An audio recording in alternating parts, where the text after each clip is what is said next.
will never fail เขารู้ว่าคำสัญญาของพระเจ้าเนี่ยจะไม่มีวันล้ม He knows that the faithfulness of Christ will always be with him เขารู้ว่าความมั่นคงของพระผู้เป็นเจ้าเนี่ยนะคะความซื่อสัตย์ของพระเจ้าต่อเราเนี่ยจะอยู่กับโยเซฟตลอด Sometimes when we think of the problem we think it as outside in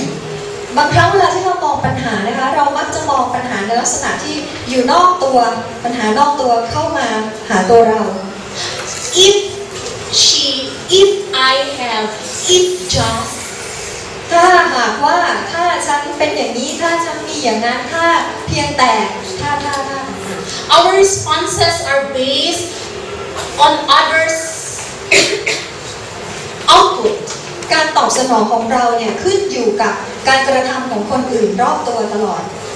Okay, but we are told that it's better to face it with the principle of inside out. แต่ว่ามันจะดีกว่าถ้าหากว่าเราเนี่ยจะมองปัญหาในลักษณะของการที่มองจากข้างในออกไปข้างนอก I can be instead of if เราสามารถที่จะทำอย่างนี้ได้แทนที่จะบอกว่าโอ้ถ้ามันเป็นอย่างนั้นถ้ามันเป็นอย่างนี้ My boss is just very demanding. If she would just เนี่ยเจ้านายนะโหย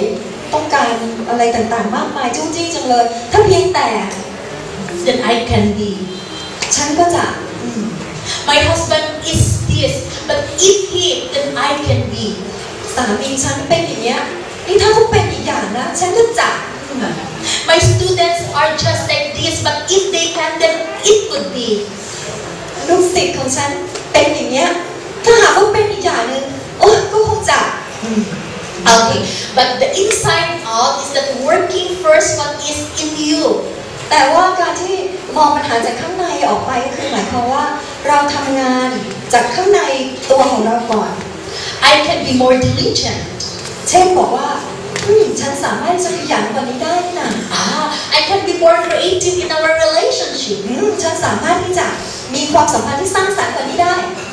I can be more cooperative inside our department แล้วก็ในที่ทำงานเนี่ยตัวเราเองเนี่ยน่าสามารถที่จะให้ความร่วมมือกับคนอื่นได้มากกว่านี้นี่นะ Can you imagine Joseph having that self-pity when he was working in Potiphar's house เราคิดถึงว่าโยเซฟเนี่ยตอนที่ทำงานในบ้านของโพติฟาเนี่ยเขาจะรู้สึกสงสารตัวเองยังไง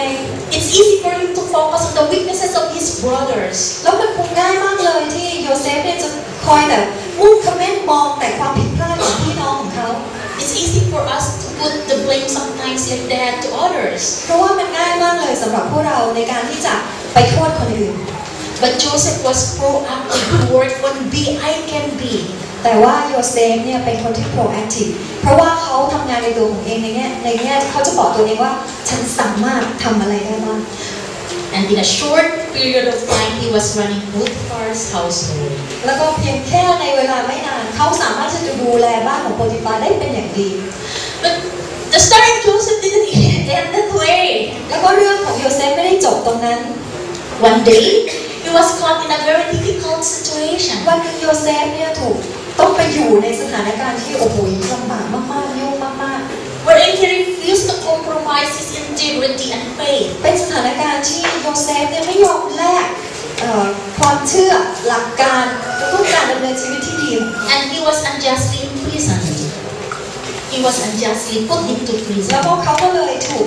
นำไปขังคุกโดยที่ไม่สมเหตุสมผลเลย How long เป็นเวลากี่ปี13 years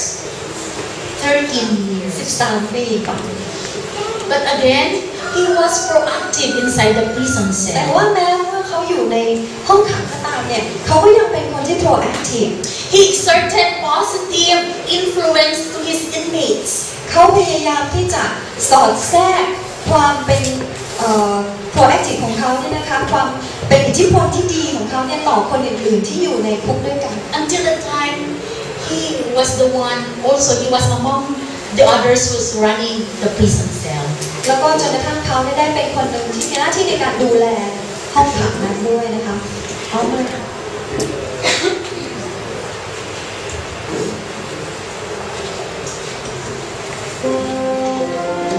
My son,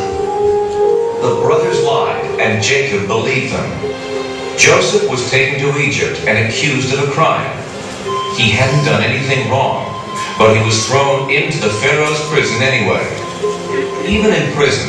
Joseph trusted in God. God, I didn't do anything bad, but I'm in here for some reason. I know in my heart that it's all part of your plan. Joseph was right, and part of God's plan was to bless him with a special gift, the ability to understand other people's dreams. Oh, what a terrible. ในเรื่องนะคะก็คือตอนที่โยเซฟเนี่ยไปอยู่ในคุกเนี่ยค่ะสิ่งสำคัญก็คือโยเซฟเนี่ยอธิษฐานกับพระเจ้าบอกว่าพระเจ้าพระองค์ไม่ได้ทำอะไรผิดแต่ที่ต้องมาอยู่ในคุกเนี่ยคงจะมีเหตุผลอะไรบางอย่างดังนั้นเนี่ยโยเซฟก็มอบทุกสิ่งทุกอย่างเนี่ยให้เป็นการถวายเกียรติแด่พระองค์ตามที่แผนการของพระองค์จะทรงนำไป How often do we live like Joseph? บางครั้งถามว่ามีบ่อยแค่ไหนที่เราใช้ชีวิตดำเนินชีวิตแบบเดียวกับโยเซฟ Instead of crying over the things that we cannot change, คือแทนที่จะร้องไห้เสียน้ำตากับสิ่งที่เราไม่สามารถเปลี่ยนแปลงได้ or adding pain to others, given pain to us, หรือว่าเรายิ่งไปเติมความเจ็บปวดให้กับคนที่เขา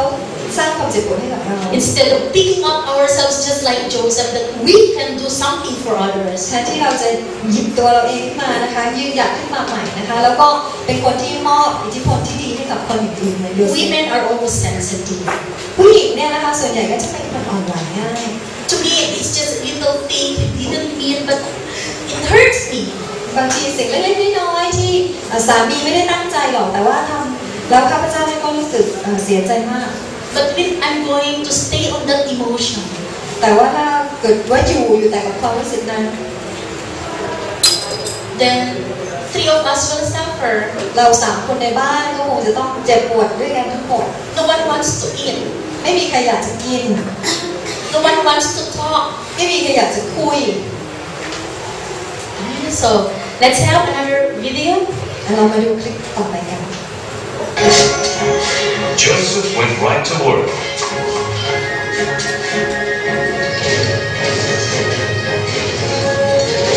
And soon the barns were bursting with grain and filled with cattle. But Joseph's greatest achievement was that the people loved him. ก็ในคลิปนะคะก็โยเซฟ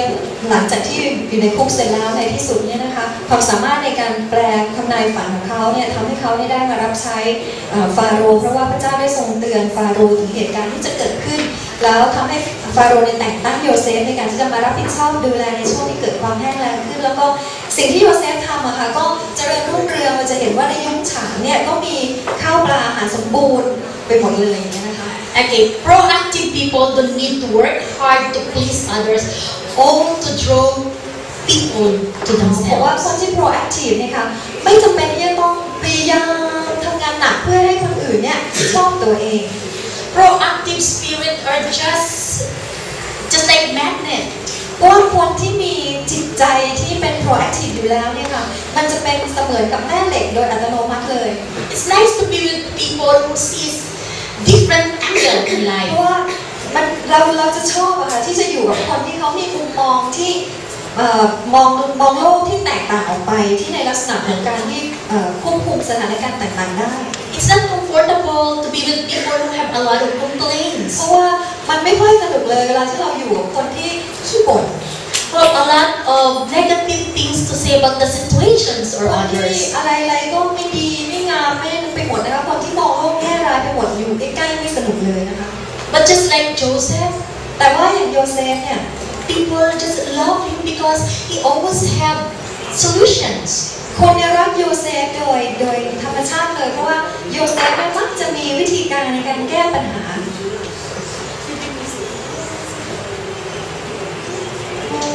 Then the brothers left, but Joseph had told Okay, his servant I to think we miss another video there that when Joseph told Pharaoh that there will be 7 years of famine and 7 years of abundance and 7 years of famine. เพราะว่าเราอาจจะไม่ได้ดูวิดีโอตรงที่บอกว่าโยเซฟเนี่ยแปลความฝันให้ฟาโรห์บอกว่าจะมี7 ปีแห่งความอุดมสมบูรณ์แล้วก็7 ปีแห่งความแห้งแล้ง And Pharaoh's reaction, he was so mad and losing his mind. แล้วก็ฟาโรห์นี่ก็คือพอได้ยินปัญหานะคะก็รู้สึกโกรธโมโห But Joseph said, "No, Pharaoh, this is the way God is talking to you in order for you to prepare." แต่ว่าโยเซฟเนี่ยบอกว่าโอ้ไม่ต้องโมโหไม่ต้องกังวลนี่เป็นวิธีการที่พระเจ้าเนี่ยจะสื่อสารเพื่อให้ฟาโรห์เนี่ยได้เตรียมตัวสำหรับเหตุการณ์ที่จะเกิดขึ้น Joseph was able to let Pharaoh see the difference. นั่นคือหมายความว่าโยเซฟเนี่ยเป็นคนที่สามารถที่จะให้คนอื่นเนี่ยมองเห็นมุมมองที่แตกต่างของปัญหานั้นได้ It's not just one day when Joseph get up, he has already that proactivity in his life. แต่ว่ามันไม่ใช่แค่ว่าอยู่ๆวันหนึ่งคุณก็จะมีความคิดแบบ proactive ได้เลยโยเซฟไม่ใช่ว่าความ proactive เนี่ยเกิดขึ้นภายในวันเดียวนะคะ He developed every day. มันเป็นผลแห่งการพัฒนาลักษณะนิสัยเนี่ยขึ้นมาในแต่ละวัน He always had to find something good in every circumstance. ก็คือเขาต้องฝึกหัดในการที่จะมองหาสิ่งที่ดีงามในทุกๆสถานการณ์ที่เกิดขึ้น I want to read this. He was able to tell the whole land of Egypt about the message of God without feeling inferior about his belief. แล้วโยเซฟเองก็เป็นคนที่สามารถจะพูดถึงข่าวสารขององค์พระผู้เป็นเจ้าให้กับแผ่นดินอียิปต์ทั้งอียิปต์ได้โดยที่ไม่ต้องเกรงกลัวว่าตัวเองเนี่ยจะเป็นชนชาติที่ด้อยกว่าคนอียิปต์เลย How often our friends come to us and they find wisdom from us? มีกี่ครั้งคะที่เพื่อนมาหาเราแล้วก็ได้รับสติปัญญากลับไปจากเรา How often that we ushered people outside our doorstep, assured that God is gonna help them out. กี่ครั้งคะที่เราสามารถที่จะส่งคนออกจากประตูบ้านด้วยความรู้สึกว่าพระเจ้าเนี่ยจะทำงานในชีวิตของเขาแก้ปัญหาในชีวิตของเขาอย่างแน่นอน And how often we lead someone in our household. บ่อยครั้งแค่ไหนคะที่เราเนี่ยนำคนในบ้านของเราด้วยสติปัญญาแบบนั้น But oftentimes, instead of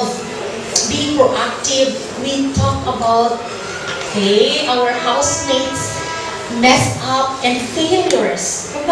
บ่อยครั้งค่ะแทนที่เราจะทำแบบเมื่อกี้นี้เรากลับใช้เวลาในการที่จะพูดถึงปัญหาต่างๆของคนรอบตัวใกล้ตัวเรา We confess our spouse or friends' sins. แล้วเราก็เอาความบาปของเพื่อนเราของคนใกล้ตัวเราเนี่ยไปบอกกับคนอื่น And by doing this, we take away our ability to influence them. ในขณะที่เราทำเช่นนั้นเนี่ยก็เท่ากับว่าเราเนี่ยได้นำอิทธิพลที่เราควรจะมีในการที่จะช่วยเขาได้มองเห็นองค์ผู้เป็นเจ้าเนี่ยนะคะออกไปจากตัวเขาซะ And sometimes our responses or criticism is worse than the attitude we want to correct. แล้วก็บางครั้งเนี่ยนะคะไอ้พฤติกรรมการตอบสนองของเราหรือว่าคำวิพากษ์วิจารณ์ของเราเนี่ยนะคะมันยิ่งแย่ไปกว่ามันยิ่งทำให้สิ่งที่เราเหมือนกับว่าอยากจะทำให้ดีๆเกิดขึ้น attitude ทัศนคติดีๆที่เกิดขึ้นเนี่ยนะคะมันยิ่งแย่ลงไป Okay, the last part is the summary of what we are learning now. ส่วนสุดท้ายนะคะจะเป็นการสรุปสิ่งที่เราเรียนกันวันนี้ He told his servant to secretly place his silver cup in one of their sacks. Stop! Why do you repay good with evil? One of you has stolen my silver cup.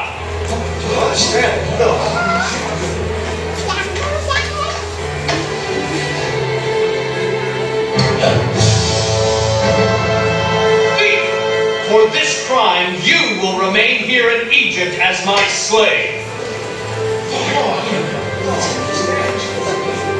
Please, if Benjamin doesn't return home with us, our father will die of grief. He stays. No, No! take me instead. No, me. Please, Great One. When you threw me down that well, you meant it to be a bad thing. But in the end, God has turned it into something good. I came to Egypt and helped keep a nation from starving. It's me, Benjamin. Joseph! ก็เป็นเรื่องตอนที่ในที่สุดแล้วนะคะหลังจากผ่านปัญหาอุปสรรคต่างๆแล้วโยเซฟก็เฉลยกับพี่น้องของตัวเองนะคะว่าโยเซฟเนี่ยเป็นพี่เป็นน้องนะคะแล้วก็บอกว่าถึงแม้ว่าพี่เนี่ยจะมีประสงค์ร้ายในการที่ขายเข้ามานะคะจากเขาโยนลงบ่อน้ำแล้วก็ขายเข้ามาอียิปต์แต่พระเจ้าเนี่ยมีประสงค์ต่างหากออกไปก็คือจะให้เขาเนี่ยได้มาช่วยชนชาติให้รอดจากความอดอยากในช่วงเวลานั้นนะคะ Proactive people truly live with abundant life. แล้วก็คนที่เป็น proactive เนี่ยนะคะเขาจะมีชีวิตที่บริบูรณ์ค่ะ It's not in proactive mind to hold bitterness or hatred. เพราะว่าเขาจะไม่อะไรนะอยากยื้อยุดอยู่กับความรู้สึกเจ็บปวดหรือว่าขมขื่นนั้น It's not the attitude of proactive to take revenge. แล้วก็คนที่ proactive เนี่ยจะไม่มีความคิดที่จะแก้แค้น It's not the motive of proactive to outsmart the other. แล้วก็คนที่ proactive เนี่ยค่ะจะไม่มีความคิดที่จะพยายามแสดงความฉลาดหรือว่าเก่งเหนือคนอื่น By nature, proactive people can let go of the pain and continue to exert his influence to see the difference. แล้วก็โดยธรรมชาตินะคะคน proactive เนี่ยนะคะจะเป็นคนที่สามารถที่จะปล่อยวางความเจ็บปวดที่เกิดขึ้นในชีวิตได้แล้วก็เป็นคนที่เสริมสร้างอิทธิพลที่ดีให้กับคนอื่นๆที่อยู่รอบตัวเพื่อจะเปลี่ยนแปลงชีวิตของคนอื่นได้ The proactive is still able to see and exert his influence to the life of others. proactive นะคะจะสามารถเป็นคนที่สามารถช่วยสร้างอิทธิพลในทางที่ดีให้กับคนอื่นๆได้ Proactive Christians are able to see God's hands in every และ circumstance. ที่สำคัญคริสเตียนที่ proactive นะคะจะมองเห็นพระหัตถ์ของพระเจ้าในทุกๆสถาน